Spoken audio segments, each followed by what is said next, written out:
Do you understand the words that are coming out of my mouth? Quiet, numbskulls, I'm broadcasting. Can we get serious now? One thing that did happen during the 60s was some music of an unusual or experimental nature did get recorded and did get released. Now look at who the executives were in those companies at those times. Not hip young guys. These were cigar-chomping old guys who looked at the product that came and said, I don't know. Who knows what it is? Record it, stick it out. If it sells, all right. We were better off with those guys than we are now with the supposedly hip young executives who are making the decisions of what people should see and hear in the marketplace. Success in the music business begins with a dream, a vision. This podcast will give you, the listener, the insight and tools to turn that vision into a reality. Meet the industry professionals who work day by day behind the scenes, helping to make those dreams come true. Welcome to the business side of music. Another episode of the business side of music here in Nashville, Tennessee, Music Dog Studios. This gentleman and I have known each other, well, for quite a while, probably, we'll say 15 years or so. Never had the opportunity to get you on the show until now, because he's a Florida boy, but he came to Nashville, and we're glad to have him here. Tim Charron is in the studio with us. He is a singer, songwriter, actor, business entrepreneur, and a booking agent. Correct. And probably a few other things that we're going to find out in this conversation. Welcome to the show. Thank you. Thank you for having me, and it's great to see you again. Yeah, same here. Yeah. Nashville and Florida, you're kind of commuting between the two cities. Correct. I have a place in Green Hills here and a place in Boca Raton in Florida. Being in the music business, which is better for you? Obviously, the music scene is here. Is there a music scene in Florida? There's definitely a live music scene. Right. And there is a music business scene in South Florida, but nothing compares, of course, to being here. So to answer the question, Nashville for the music business, of course, is amazing.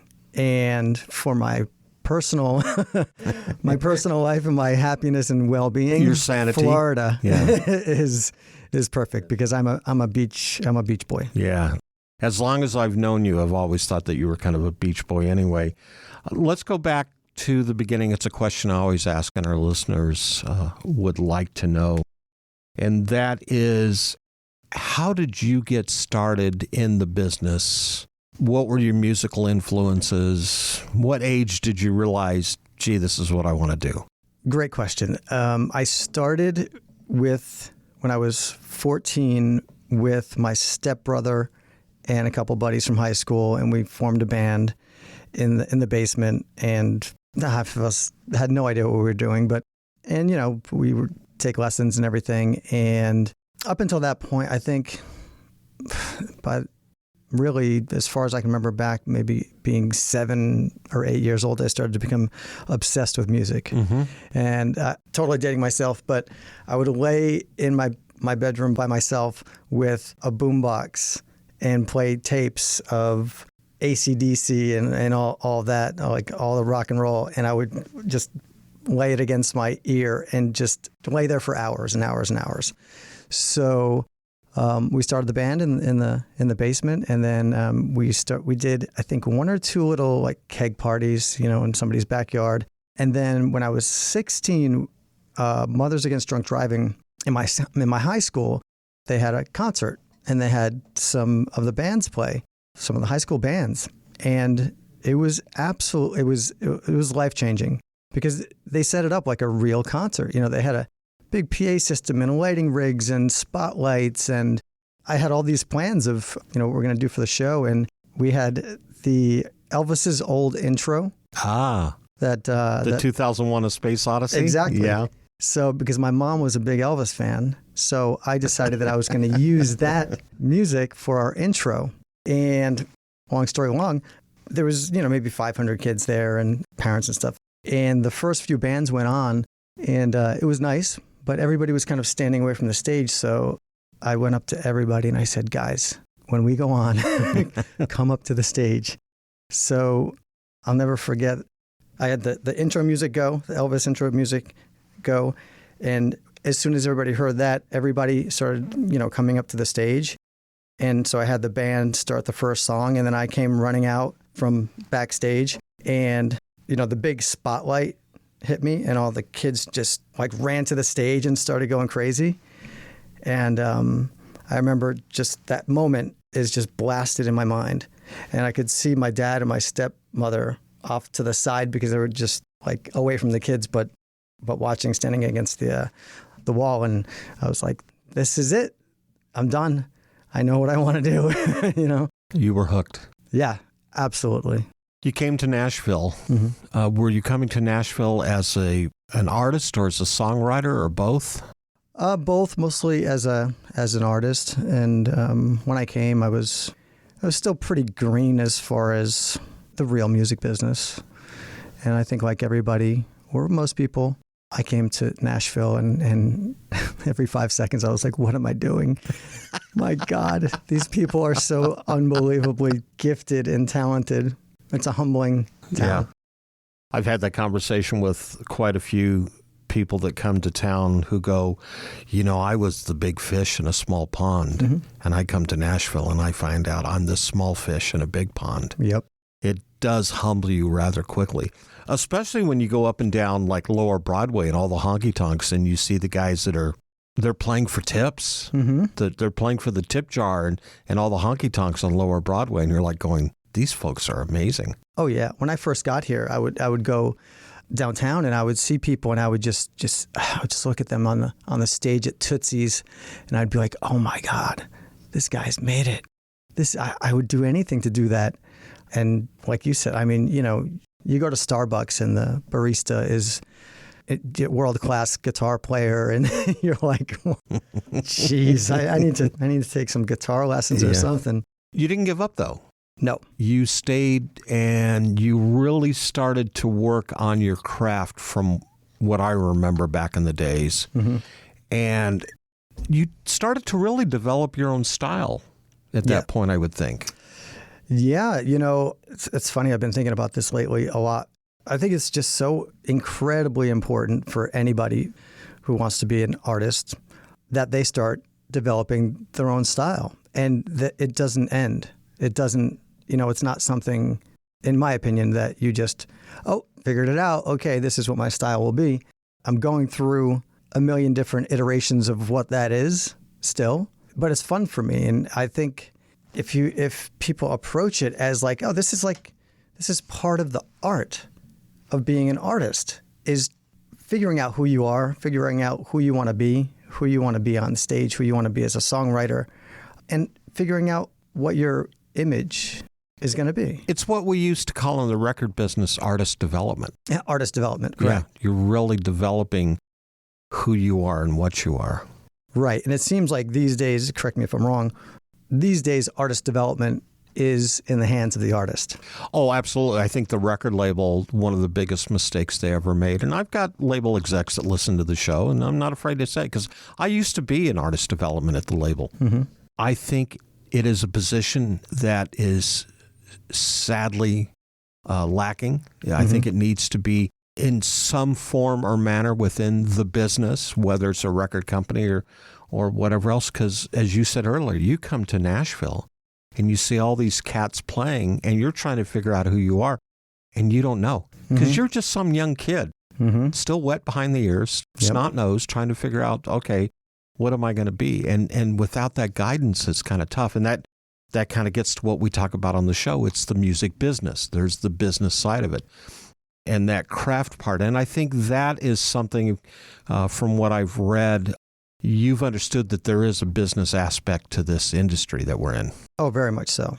I can only speak for myself, but it is the only reason that I've gained any kind of success is because I started to take the business seriously. And once I started, and not even once I started to take the business seriously, everything is a lag as well that I don't think people understand.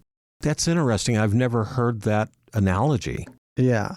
Like, I started taking the business very seriously, but it still took a few years. And I don't mean a few weeks. I mean a few years. Right. Before I guess people started taking me more seriously. It wasn't automatic. Like I woke up one day and decided to take things seriously, and then I started getting all these offers and stuff. That's why it is challenging. It's very challenging to do all of this stuff yourself, because it's almost like a delayed gratification, because you don't necessarily get right back what you're putting out. Right. Yeah. But yes, I started to take the music business seriously, and then the more I did, the more results I got eventually, and the more I started to enjoy it. And now I love the business aspect of it. In the studio with us today here in Nashville, Tennessee, Tim Charron. Hi, this is John Schletta-Petra, and you're listening to The Business Side of Music. You're listening to the business side of music. For those who love it loud, Pantheon Podcast presents Rockin' Pod Weekend, Nashville, March 17th through the 19th. It's a rock convention featuring panels, interviews, podcasts, signing sessions, vinyl, comic books, pop culture, and collectibles. Over 50 celebrity guests, including members of Mr. Big, Tough, Great White, Keel, Winger, Accept, and Twisted Sister. Live concerts including Rare Hair on Friday, Keel Fest 2 on Saturday, and Eric Martin's Big Acoustic on Sunday. Plus a rockin' comedy show featuring Courtney Cronin-Dold, Don Jameson from That Metal Show, and Craig Gass from The Howard Stern Show, and a whole lot more. Full details at rockinpod.com. Rockin' Pod Weekend is presented by Pantheon Podcast in association with RFK Media, Third Power Amplification, and BobbyDreyer.com. Hey, this is Jack Sharkey, host of the Between the Notes podcast. Are you a music fan? Do you still get a thrill from your favorite songs? Are you curious about the history, development, and tech behind it all? Well, then join us each week as we explore that and more on the Between the Notes podcast. Check us out on Facebook at Podcast Between the Notes, and find us everywhere you get your podcasts. You're listening to the business side of music. Back in the studio, sitting across the podcast table from me today here in Nashville, Tennessee, Tim Charron, a commuter between Nashville and Florida. Good to have you here. That whole creation of your style, finding who you are and what you are, how did that come about for you? It's definitely a process, but I find it fascinating because I look at a lot of other artists, and now that I'm on the other side of the music business, I get approached by a lot of artists. And I just noticed that a lot of them sound the same, and a lot of them look the same. When you... nothing... I shake my head because it's like the blonde-haired, blue-eyed singer that you see, once again, at all the honky-tonks or the songwriting nights, the guitar pulls, wherever in Nashville. It's like they've all come from the same template. Yes, exactly. And nothing against plaid shirts for men. Right. Nothing against... I love me a plaid shirt. Or the baseball cap turned backwards. Right. Yeah. Nothing against it. It's been done. Yeah. Yeah. Let me say... One thing behind all this for me has been, and my advice to anyone who wants to be a singer or artist, play thousands of shows. And I mean, I started out on a bar stool playing 6-7 nights a week for a living for about 4 years, solo acoustic. And every single time you play, you're gonna learn something about performing. You're gonna learn something about how to run your little PA system. You're gonna learn something about the way to talk to an audience in that setting. You're going to be tweaking what you like to play, what doesn't go over well, and that goes all back to your personal style. So every time you play, you're going to get just a little more of an idea, a sense of yourself musically, but also image-wise. You brought up something, and I think that is such a valid point that so many artists overlook, and that's couple things. First of all, the art of networking, what I want to talk about, but communication skills, how to communicate to the audience. One of my biggest bones of contention is an artist that gets up there and has no concept of how to communicate with the audience and then wonders, why doesn't the audience respond to what I'm doing? Come on, clap your hands or, shout. Everybody's doing that. Yep. That's not interaction though, right? Well, It's very interesting because you see many people that don't even acknowledge that there's an audience, which troubles me very much. The audience wants to be acknowledged, but having said that, it really depends. It all depends on where you're playing. Like they say, play the room, Yeah. So, and I had to learn this the hard way. So, like I said, I was playing hundreds of solo acoustic gigs. Started doing that all around the country. That's how I started to figure out my markets, my main markets, But I was only playing solo gigs at the beginning. So I was trying to do those things and get people engaged and everything. And when you're out for fish and chips, sometimes you don't want to be engaged. So, play the room. Obviously, if you're playing a big concert for 10,000 people, they probably want to be engaged and they want to be part of the show. But if you're playing at the seafood restaurant, which I did hundreds, over 1,000 of those gigs, I had to learn sometimes, Tim, you just got to shut up and play some music and chill out. People just want to chill out and enjoy themselves. I do agree with that. I think my only thing I would say about that is we'll go to Songwriter nights here in town. And of course, there's a ton of them all over the place. Yeah. And it irks me to no end that everybody that walks into a certain venue knows it's a songwriter's night. I mean, it's advertised as such. Monday night, 6 p.m. to 9 p.m., all these songwriters are going to be there. People sit at their tables and have conversations, and not softly, but they're trying to shout over the music. And so I think it kind of goes both ways. The artist needs to know the audience, but the audience also needs to be aware of what's going on stage. Well, definitely when it's a Nashville songwriters night, that's definitely a different monster. Yeah. Where I almost feel like they should have a host or one of the writers that comes on and introduces and says, okay, this is a listening room and this is how it works. Right. That's the key word right there. This is a listening room. Yeah. But at the same time, getting back to what you were talking about, those communication skills, that's where the artist, the performer on stage needs to understand, for a lack of terms, they need to kind of understand their place. Definitely. They need to understand their place. They need to understand the room that they're playing and the crowd that they're playing to. And I always in business and in performing, I'm always thinking about the audience. I always think about what does the audience want? Why are they here? I'm very fortunate that for the most part now I'm in the situation where I'm playing for big crowds and big shows and opening for national acts. So I know what those crowds want. They want to come out on a Sunday or Saturday afternoon and crack a few beers and get crazy and get loud and sing along and scream along and stomp along. So that's what I do. But if you're playing at a listening room, or if you're playing at a small venue and it's solo acoustic or a duo gig, then you've got to understand that, you're pretty much there for, I know everybody hates to hear it, but I did it for years. I was background music. Right. But the great thing is if you're doing those shows, and you're working your way up and then you're getting to play bigger shows but you're also doing solo shows, you just learn every single time. And that's how you figure it out. That's how you figure out, you learn by doing. Communication skills is one thing. I think the other thing is you've gotten where you're at these days because of the ability to network. And there's a certain art to that networking. And I'm a huge proponent of having business cards, being able to reach out to people.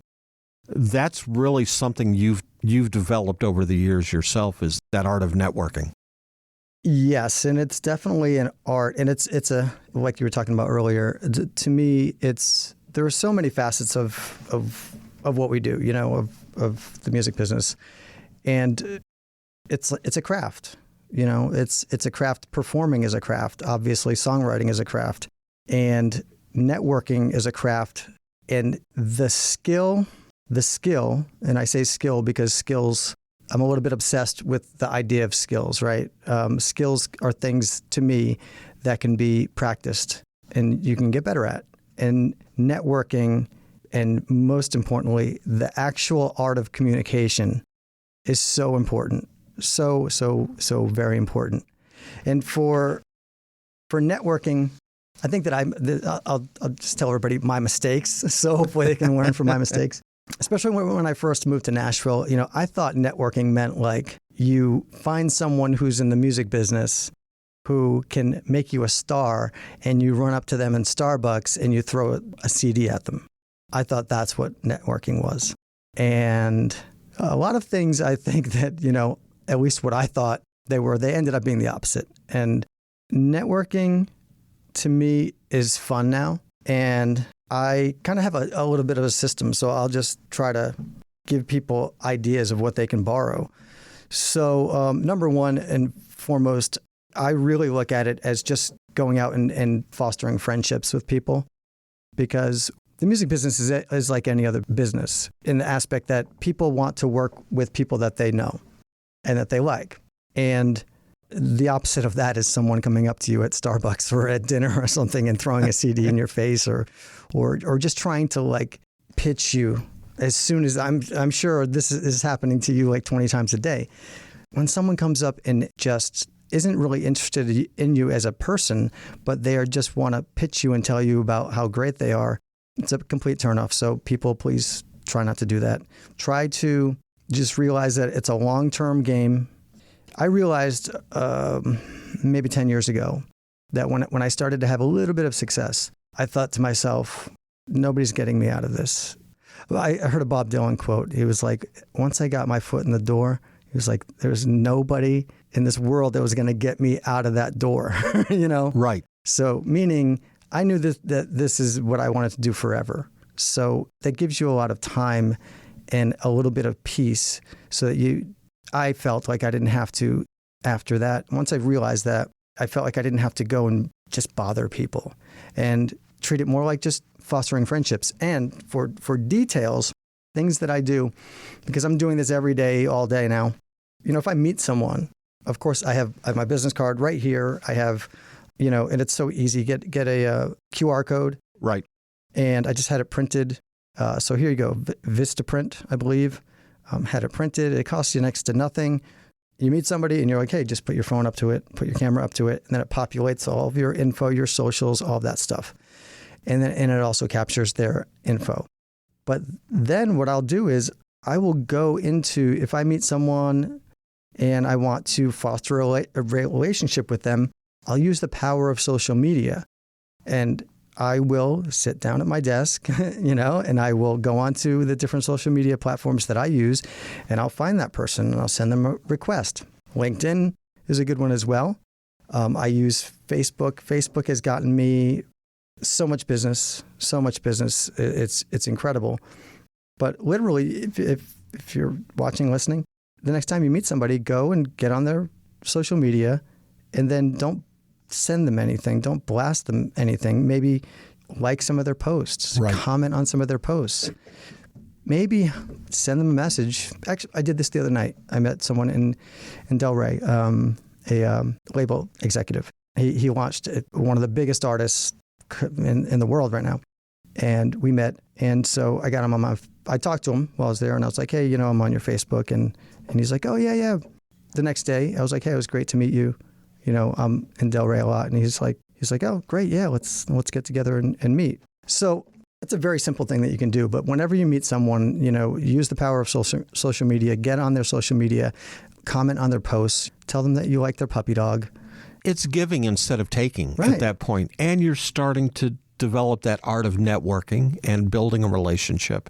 And I like what you said about LinkedIn, because I have actually probably in the last 2 or 3 years, have seen more connections made through LinkedIn than I have on anything else. And I mean good connections, industry leaders, industry experts.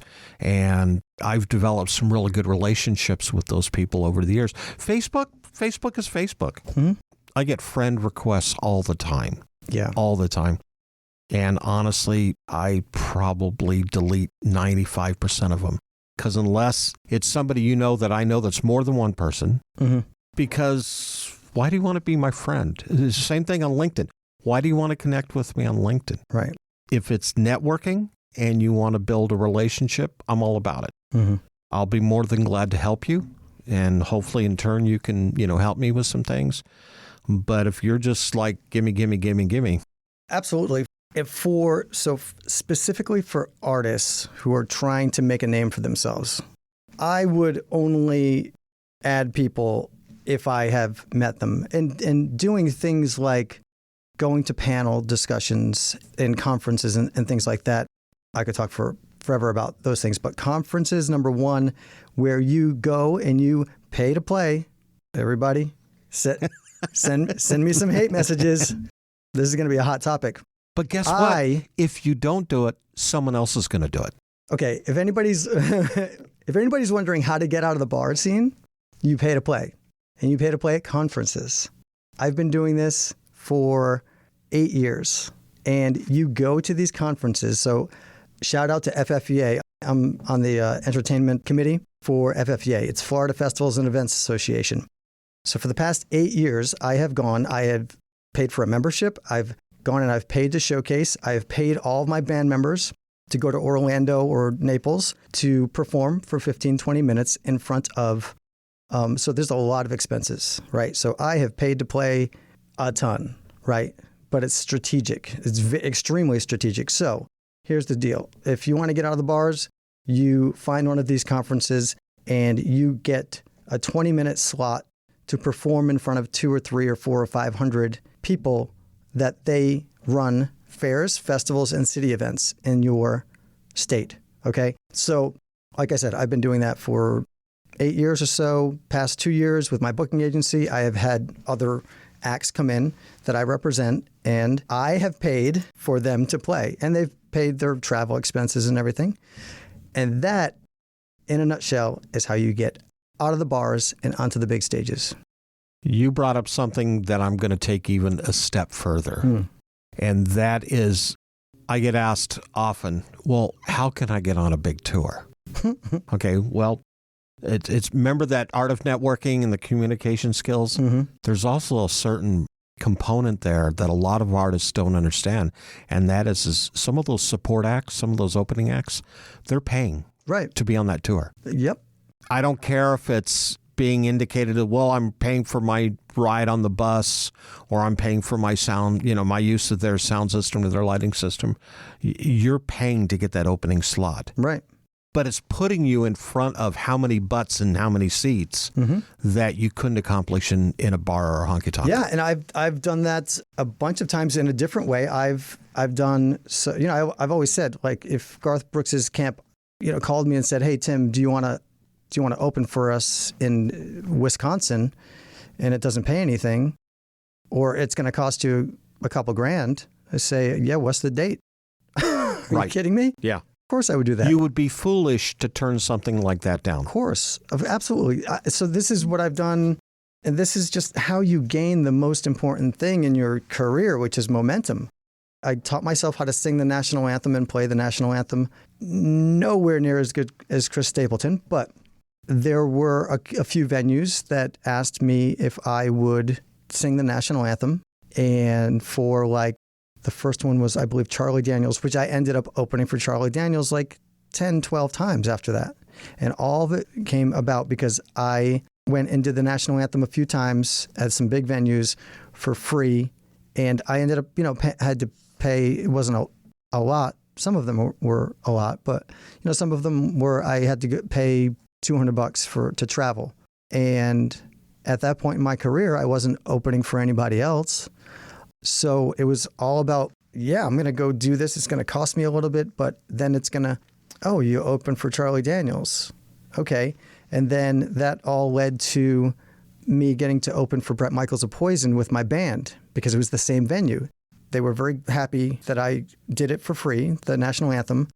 Then the next year, they had me open full band for Jerry Jeff Walker. And then the next year, they had me open for Bret Michaels of Poison. And that one show, because of course I took the video and the photos and put them out everywhere and put it on my website and in my press kit, everything started to explode after that. In the studio with us here today in Nashville, Tennessee, Tim Charron.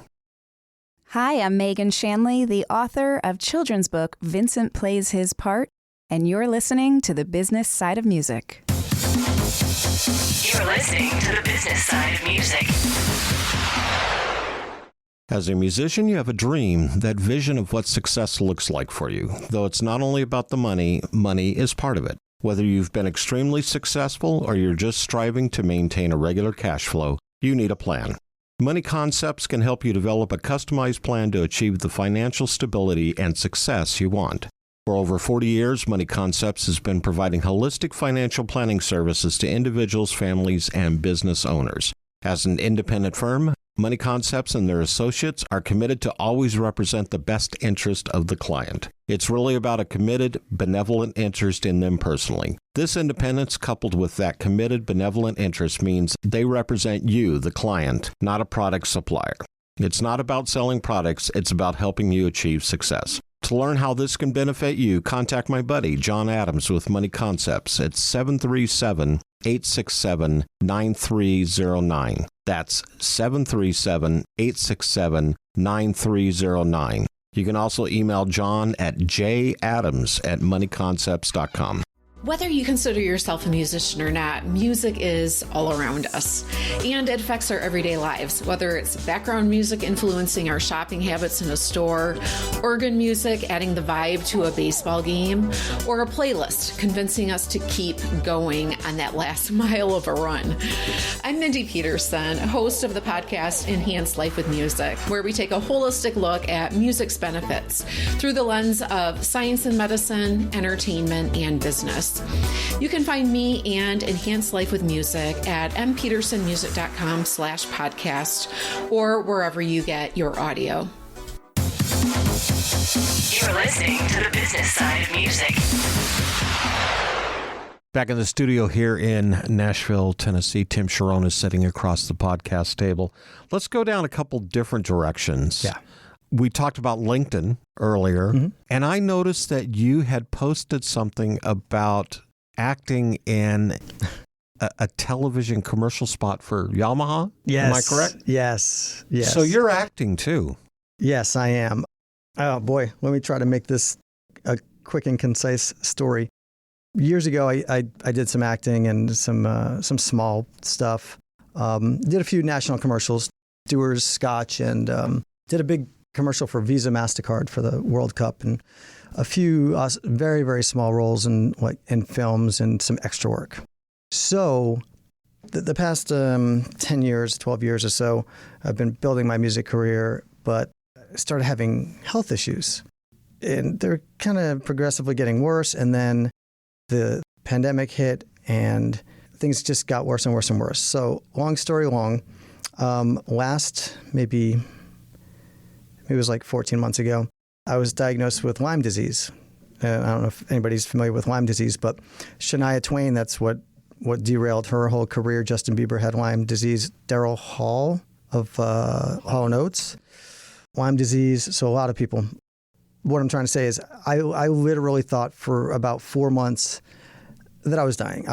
Because I didn't know what was going on. And I got to the point where I couldn't get out of bed. I had to cancel my whole life. I had to cancel everything. I had all these shows. I had to cancel them. So I forced many, many doctors to help me get a diagnosis, Lyme disease. Started getting treated and started feeling better. And it's amazing what feeling like you're going to die will do for you.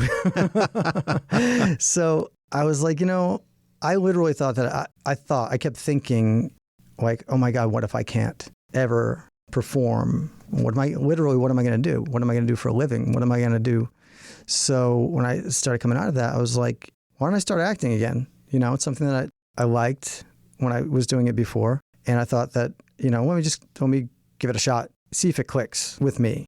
So I did. I got headshots done. I started, just putting it on, my business thing to do.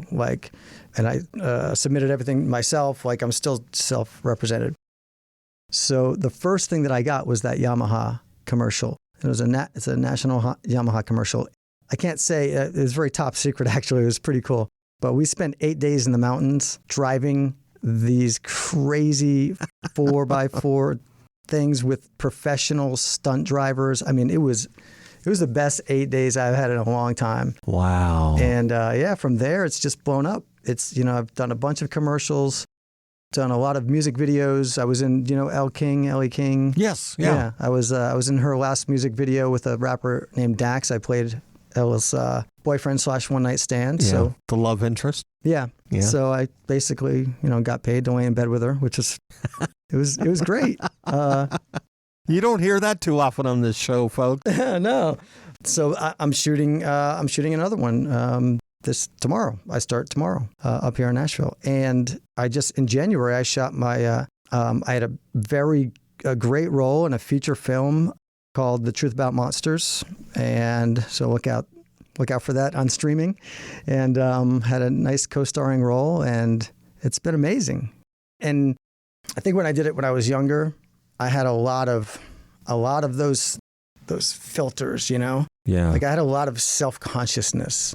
And I think that now, having all these years and experience on stage, that for performing, my philosophy is the less you think and the less you're thinking about yourself. The more you think about the audience, but really the less you're actually thinking, the better. And so I just took that same approach to acting, and my insane way of over-preparing for performances. I took that same thing to acting and film, and that combination of being so prepared that you don't think, and you're not thinking about yourself or how you look or how you sound. If you know your material, then it frees you to perform on a stage in front of 10,000 people, opening for Big and Rich or whatever, or when the cameras roll and you're on a set, on a movie set. If you know without a shadow of a doubt what your material is, and it frees you, you don't think. I'm so glad you said that, because there is a difference between performing live on stage and performing in front of a camera. Oh, yes. It is totally a different thing. And the camera does things. It to me, it becomes very intimidating, inhibiting. I was involved on a film project about a year ago that I got to spend a little bit of time in front of the camera, not behind the camera, because usually I'm behind the camera. And I would have to say, if it hadn't been for all of these webcasts that we've done on the Business Side of Music podcast, I probably would have had the deer in the headlight pros look. Yeah.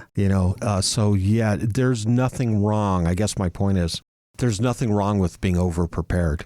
Because especially live on stage or in front of a camera, you basically get one shot to get it right. Right. Yeah. Absolutely. And I know you can do take after take after take on camera, but the director and the producers after a while are going to go, yeah, this isn't working out. Exactly. Or this is great. Yeah. I mean, when you're on a film set, it is very much about the cast and the crew and what they're thinking of you, And I got a great compliment. It was very nice. Some of the crew came out to one of my concerts, and one of them said, just gave me the ultimate compliment. He was like, "You're a great actor." He was like, "You were just extremely professional and very well prepared."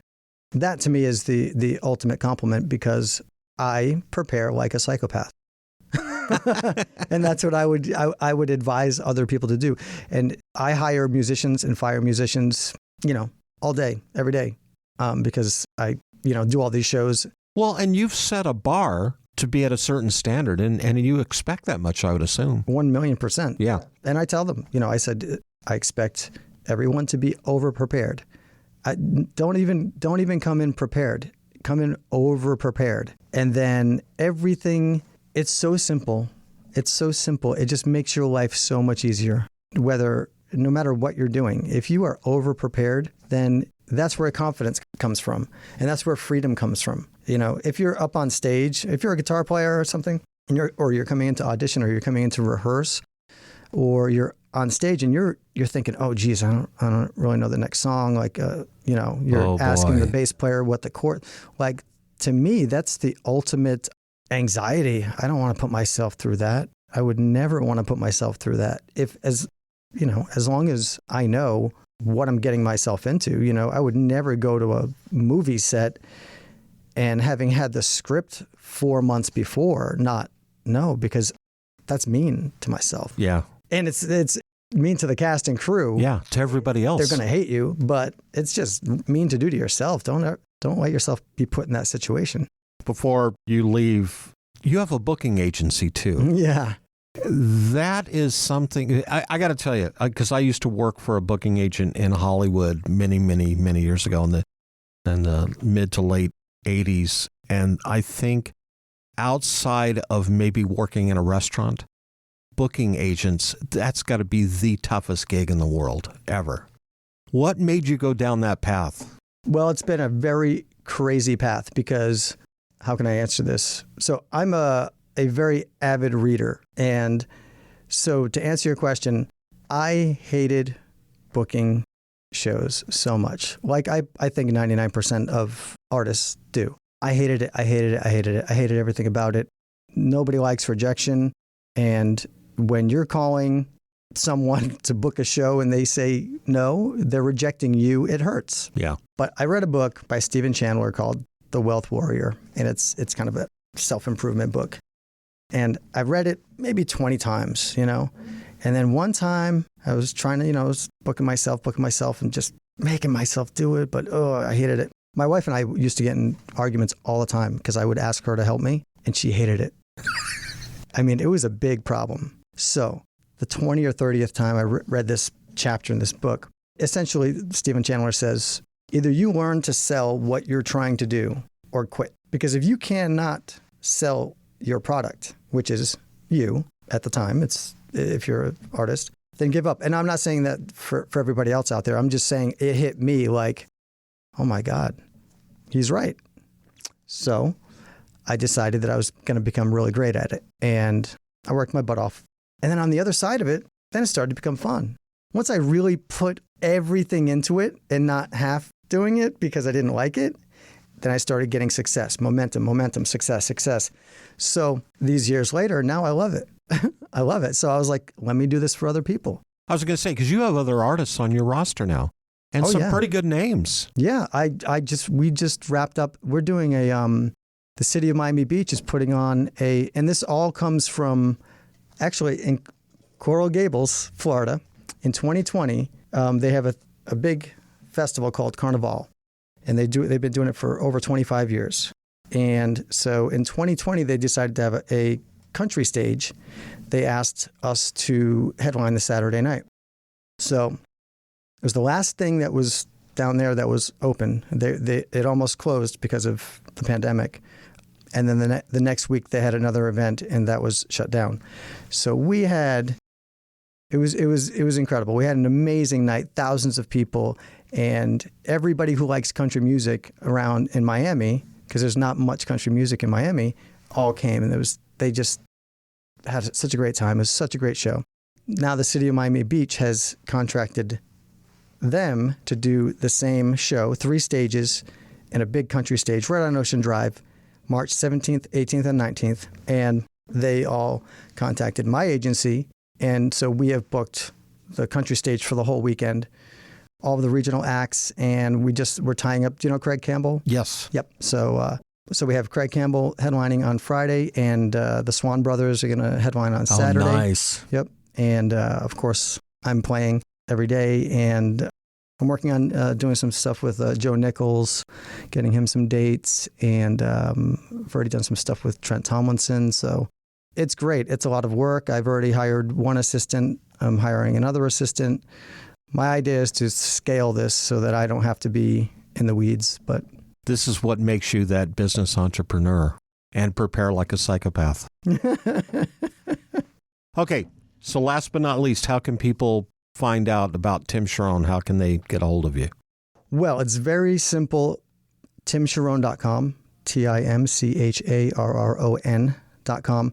And I'm on the social media platforms. I'm on TikTok, I'm on Instagram, and I'm on Tim Charron Band on Facebook. And I like to tell everybody I answer all of my own messages. So if you message me, it'll be me answering you. So send me a message. Let me know if you got anything out of this, or if you disagree with anything, and we'll have a spirited conversation. The pay to play? That's the one I didn't want to say it. Thank you for taking time out of your busy schedule to come in and be in the studio. Oh, thanks for having me. I appreciate it. The Business Side of Music is the creation of Tom Sabella and Tracy Snow and is produced by Bob Bender. The Business Side of Music is recorded at Music Dog Studios in Nashville, Tennessee. Production sound designed by Keith Stark. Voiceover and promo by Lisa Fuson.